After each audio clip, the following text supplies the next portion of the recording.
broker, realtor, real estate agent. What are their differences and who earns more? These titles are often used interchangeably, but they come with distinct responsibilities, qualifications, and earning potentials. In this video, we're breaking down what sets each role apart and uncovering who really makes the most money in real estate. Average. Get ready for the ultimate clarification. Let's start with the term most people are familiar with, real estate agent. At its core, a real estate agent is anyone who is licensed to help people buy, sell, or rent real estate. They've passed the state licensing exam and work under a licensed broker. Agents handle the legwork showing homes, submitting offers, negotiating deals, but they can't work independently. They must operate under a broker's supervision. Most states require agents to complete pre-licensing education, usually between 60 and 180 hours depending on the state before taking the licensing exam. Once they pass, they're officially licensed agents.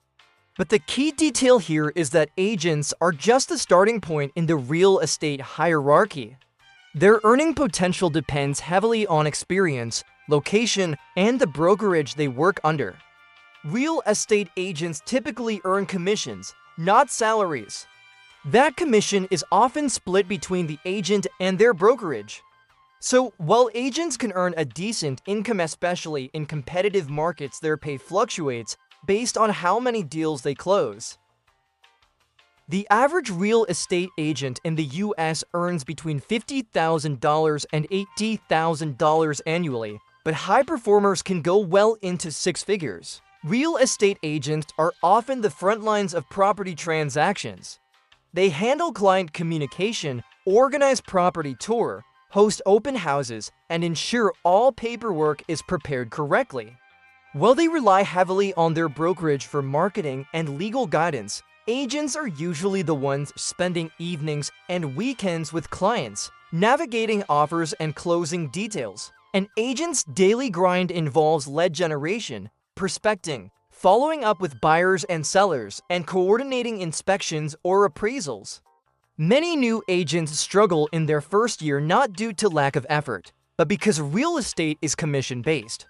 No sale, no paycheck. That's why mentorship under a seasoned broker or joining a strong team can accelerate an agent's success. The commission system is structured so that when a home sells, the total commission, typically 5% to 6% of the home's price, is split four ways between the buyers and sellers' brokerages, and then between the agents within those brokerages. That means a $600,000 home might bring in a $36,000 commission, with the agent walking away with maybe $9,000 to $18,000, depending on their split. Now, here's where it gets a little tricky. Every realtor is a real estate agent, but not every real estate agent is a realtor. A realtor is a member of the National Association of Realtors, or NAR. This membership comes with strict adherence to a code of ethics and gives access to exclusive tools, resources, and the MLS platform for property listings. To become a realtor, an agent must first get licensed like any other agent, then apply to join the NAR. That means paying dues, taking ethics training, and agreeing to uphold the association standards. So, while the job duties don't differ much from a standard agent, realtors have access to more tools and that can translate into higher earnings and stronger client trust. Because of these advantages, realtors often outperform non-member agents when it comes to sales volume and income. According to NAR data, the median gross income of realtors tends to be higher, especially for those with more experience. Realtors also benefit from networking, education, and branding that elevates their market presence, which can pay off in the long run. Realtors also gain access to continuing education, which is essential in a fast-changing market. From fair housing laws to digital marketing trends, the real estate world never stays still.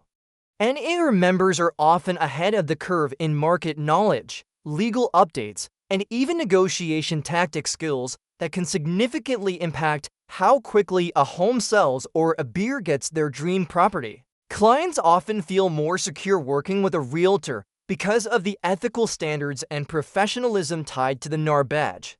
That trust factor plays a role in repeat and referral business, which is where many seasoned realtors thrive. The longer they stay in the game, the more their network grows and with it, their income. It's a long-term investment that pays over time. One notable perk for realtors is access to the Multiple Listing Service MLS, a powerful database of properties. This is where most real estate deals begin. While some agents rely on third-party platforms, realtors can directly input and search real-time listings, giving them and their clients a serious edge. More accurate data means better deals and faster closings.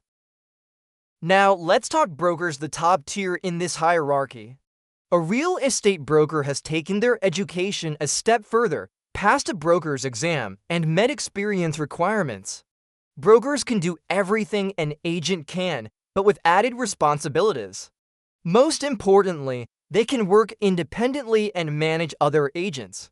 They're often the owners or managers of brokerages. Brokers come in three types: associate brokers, who work under another broker but have passed the broker exam; managing brokers, who oversee day-to-day operations; and principal brokers, who legally run the firm. These roles command more responsibility and more income. They also handle the legal and ethical supervision of agents under them, making sure all deals are compliant. Because of their qualifications and the ability to earn a cut of every agent's deal, brokers often make the most money. On average, brokers can earn between $70,000 and $150,000 annually, but again, top performers can far exceed that. Those who own their own brokerages may generate income from dozens of agents, scaling their income significantly compared to agents or realtors. Becoming a broker isn't easy. It requires additional coursework and passing a more in-depth exam that covers contracts, ethics, real estate law, finance, and property management. Most states require agents to gain 2 to 3 years of experience before even qualifying for the broker's license.